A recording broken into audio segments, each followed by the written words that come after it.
જય શ્રી કૃષ્ણ મિત્રો, આ વિડીયોમાં સાંભળશું અધિક માસની કથાનો અધ્યાય 29મો સંધ્યાના નિયમો અને આજે સાંભળવામાં આવતી કથા વાર્તા અખંડ દીપનો મહિમા। જો આપને આ કથા અને અધ્યાય પસંદ આવે તો વિડીયોને લાઇક શેર કોમેન્ટ કરી, ચેનલ પર નવા છો તો ચેનલ સબસ્ક્રાઈબ કરી બાજુમાં બેલ આઇકન પ્રેસ કરી દેજો। ધન્યવાદ। તો સૌ પહેલાં સાંભળશું આજની કથાનો અધ્યાય 29મો સંધ્યાના નિયમો। વિષ્ણુદૂત પુણ્યશીલ અને સુશીલ કહેવા લાગ્યા કે તમે આવી શંકા શા માટે કરો છો?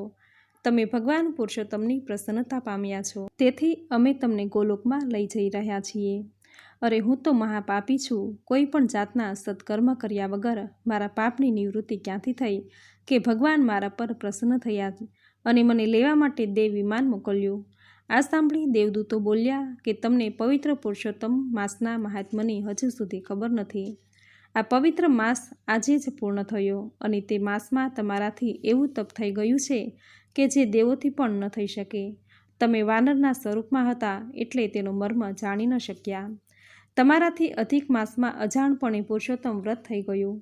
એક તો તમે મુખમાં થયેલી ગરમીને લીધે કશું ખાઈ શકતા ન હતા, તેથી તમને ઉપવાસનું ફળ મળ્યું। તમે એક ઝાડ પરથી બીજા ઝાડ પર જતા હતા અને ફળો તોડી તોડીને નીચે ફેંકતા હતા।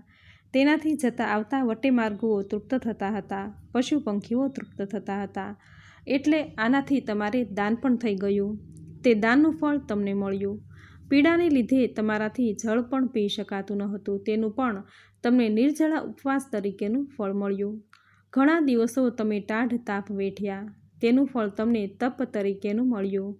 અને તીર્થધામ સમા આ પવિત્ર કુંડના જળમાં તમે દિવસો સુધી પડ્યા રહેવાથી તમને પુરુષોત્તમ માસના સ્નાનનું ફળ મળ્યું। આ બધું તમારાથી અજાણપણે થયું, પરંતુ તે બધું શ્રી કૃષ્ણને પ્રિય એવા પુરુષોત્તમ માસમાં થયું। તે તમને શ્રેયસ્કર નીવડ્યું। શ્રદ્ધાપૂર્વક વિધિપૂર્વક પુરુષોત્તમ વ્રત કરનારને ફળ મળે તેમાં નવાઈ પામવા જેવું શું છે?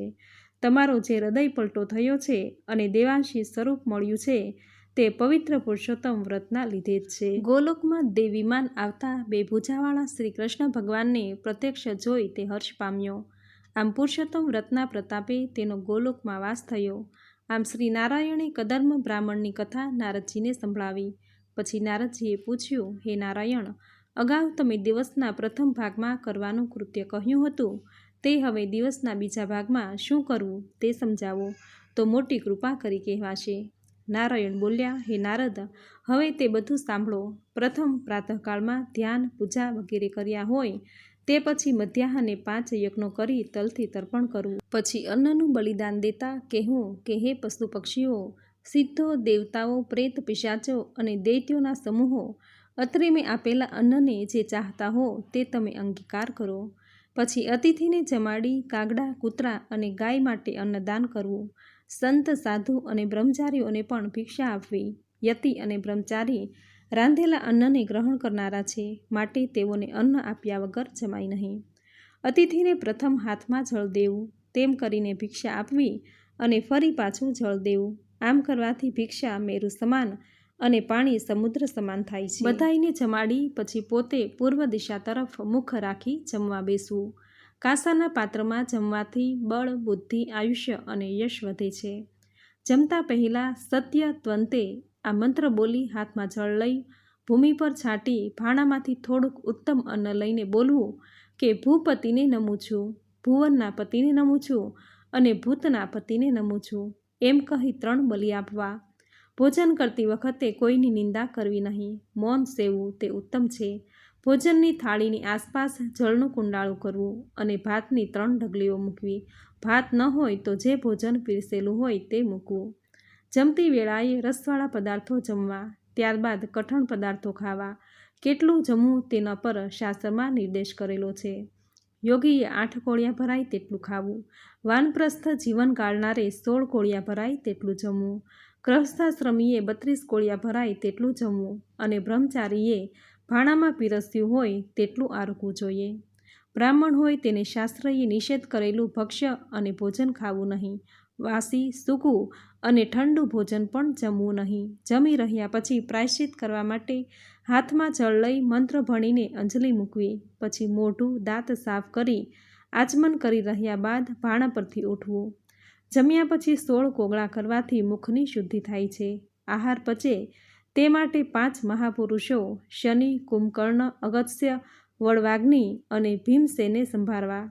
જેણે વાતપીનો નાશ કર્યો હતો અને સમુદ્રને શોષી લીધો, તે અગસ્ત્ય મુનિ મને પ્રસન્ન થાવો, એમ બોલીને પેટ ઉપર હાથ ફેરવવો. ત્યારબાદ શ્રી કૃષ્ણનું સ્મરણ કરી મુખવાસ લેવો. જમી રહ્યા પછી આરામ કરતી વખતે થોડીવાર શાંત મનથી વેદાંતનું શ્રવણ કરવું. વેદાંતનું શ્રવણ ભવસાગર તરી જવાનું સરળ સાધન છે. તે સાંભળનાર ધર્મના રહસ્યને જાણે છે. તેના પર છવાયેલા મોહના આવરણ દૂર થાય છે, કુવિચારો નાશ પામે છે અને જ્ઞાન અમૃતને મેળવે છે. શ્રી કૃષ્ણ ભગવાન સર્વ કાર્યની સિદ્ધ આપનાર છે, માટે તેનું શાંત ચિત્તે ધ્યાન કરવું. આટલી ક્રિયાઓ કર્યા પછી બહાર જવું અને સાંસારિક વ્યવહારિક કાર્યો કરવા. જ્યારે સૂર્યનારાયણ પશ્ચિમમાં નીચા નમે ત્યારે બની શકે તો નદીએ જઈ સ્નાન કરી પછી ઘરે આવવું અને ઘરમાં દાખલ થતાં પહેલાં હાથ પગ ધોઈ પવિત્ર થઈ સાયંકાળની સંધ્યા કરવા બેસી જવું. શ્રદ્ધાવાળા બ્રાહ્મણો હંમેશા ત્રિકાળ સંધ્યા કરે છે. જે સાયંકાળની સંધ્યા કરતો નથી તે રૈરવ નરકનો અધિકારી બને છે.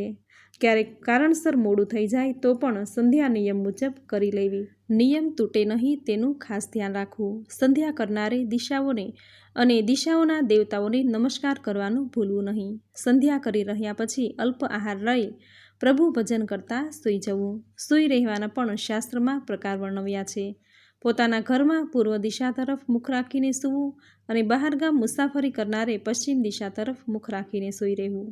સૂતા પહેલાં ભગવાન વિષ્ણુનું સ્મરણ કરવાની ટેવ પાડવી. ગ્રહસ્થાશ્રમીએ આ નિયમો પોતાના શ્રેય માટે પાળવા.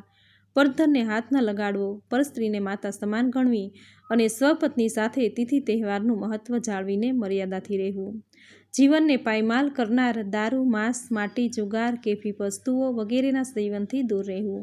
આ બધા જ નિયમો પાળનારને સુખ શાંતિ મળે છે. તેના ઘરમાં સમૃદ્ધિ વધે છે, બરકત આવે છે, માતા લક્ષ્મી પ્રસન્ન થાય છે. આ પ્રમાણે ઇતિશ્રી બૃહદ નારદીય વિશે પુરુષોત્તમ મહાત્મ્યમાં અધ્યાય 29મો સમાપ્ત થયો. બોલો ભગવાન પુરુષોત્તમ રાયની જય. તો મિત્રો, આપણે સાંભળ્યો અધિક માસની કથાનો અધ્યાય 29મો. હવે સાંભળશું આજે સાંભળવામાં આવતી કથા વાર્તા અખંડ દીપનો મહિમા. સૌભાગ્યનગરમાં ચિત્રબાહુ નામે રાજા રાજ્ય કરતો હતો. તે સદ્ગુણી અને પ્રતાપી રાજાની રાણીનું નામ ચંદ્રકલા હતું. એક દિવસ રાજાના મહેલે અગસ્ત્ય મુનિ પધાર્યા તો રાજાએ તેનું પૂજન કરી પોતાનું સર્વ રાજપાટ મુનિને અર્પણ કરવા કહ્યું. તો મુનિએ કહ્યું, મારે આ કંઈ કામનું નથી, તેનો ભોગવટો તારે જ કરવાનો છે. રાજાએ મુનિને એક પ્રશ્ન પૂછ્યો કે હે ગુરુવર્ય, હું સર્વ પ્રકારે સુખી અને સમૃદ્ધ છું, પરંતુ આ બધું કોના પ્રતાપે મને મળ્યું છે? અગસ્ત્ય મુનિએ સમાધિ ચઢાવી જોઈ અને કહ્યું કે હે રાજા, તું પૂર્વ ભવમાં મણિગ્રીવ નામનો શૂદ્ર હતો. તું પાપ કર્મ કરવાવાળો નાસ્તિક હતો. જ્યારે તારી પત્ની સદ્ગુણી અને ધર્મિષ્ઠ હતી, તારા દુર્ગુણોની વાત છેક રાજાના કાને પહોંચી અને રાજાએ તારી માલ મિલકત જપ્ત કરી તને રઝળતો કરી મૂક્યો. તારા પાપે તારી ભલી પત્નીને પણ તારી સાથે વગડામાં ભટકવું પડ્યું. તું જંગલમાં પશુ પક્ષી મારીને તારો નિર્વાહ ચલાવતો. તેવામાં ઉગ્રદેવ નામના તપસ્વી ભૂખથી પીડાતા. તમે રહેતા હતા ત્યાંથી નીકળ્યા. તું એને તારી ઝૂંપડીમાં લઈ ગયો અને તારી પત્ની જે ફળો તોડી લાવેલી તે તપસ્વીના ચરણોમાં મૂક્યા. જ્યારે તપસ્વીની શ્રદ્ધા શાંત થઈ ત્યારે તે તારી કર્મકથની તેને સંભળાવી તો તેણે તારા ઉદ્ધાર માટે પુરુષોત્તમ વ્રત કરવાનું અને આખો મહિનો દીપ પ્રગટાવી રાખવાનું કહ્યું. તમે બંને પતિ પત્નીએ અધિક માસમાં આ પ્રમાણે કર્યું તો સ્વર્ગના અધિકારી થયા. આ ભવમાં તમને રાજ સાહેબી મળી. તમે અત્યારે રાજા છો અને સર્વે વાતે સુખી છો. તે અધિક માસના અખંડ દીપનો અને પુરુષોત્તમ વ્રતનો પ્રભાવ છે. આ સાંભળી ચિત્રબાહુ રાજાને આનંદ થયો અને ત્યારથી બંને રાજા રાણીએ અધિક માસમાં પુરુષોત્તમ વ્રત કરવા માંડ્યું અને હંમેશા અખંડ દીપ પ્રગટાવેલો રાખવા માંડ્યો. અધિક માસમાં જે વ્રતધારીઓ ઘરમાં અખંડ દીવો રાખે છે તેના ઘરમાં સુખ સમૃદ્ધિ આવે છે. આવો મહિમા છે અધિક માસમાં નિત્ય ભગવાનની પૂજા પ્રાર્થના કરવાનો, નિત્ય ભગવાનને દીપ કરવાનો અને આખો મહિનો અખંડ દીપ રાખવાનો. તો મિત્રો, આ વિડીયોમાં આપણે સાંભળ્યો અધિક માસની કથાનો અધ્યાય 29મો અને આજે સાંભળવામાં આવતી સુંદર કથા વાર્તા જે તમે પૂરી શ્રદ્ધાથી અંત સુધી સાંભળી, જે સાંભળવી તમને જરૂર ગમી હશે. તો વિડીયોને લાઇક કરી કોમેન્ટમાં જય શ્રી હરિવિષ્ણુ, જય પુરુષોત્તમ ભગવાન જરૂર લખજો. ચેનલ પર નવા છો તો ચેનલ સબસ્ક્રાઈબ કરી બાજુમાં બેલ આઇકન પ્રેસ કરી દેજો, જેથી આપણા આવતા દરેક નવા વિડીયોની નોટિફિકેશન તમને મળતી રહે. તો ફરી મળીશું આવી જ નવી ધાર્મિક માહિતી, નવી ધાર્મિક કથા સાથે. ત્યાં સુધી આપ સૌને મારા જય શ્રી કૃષ્ણ.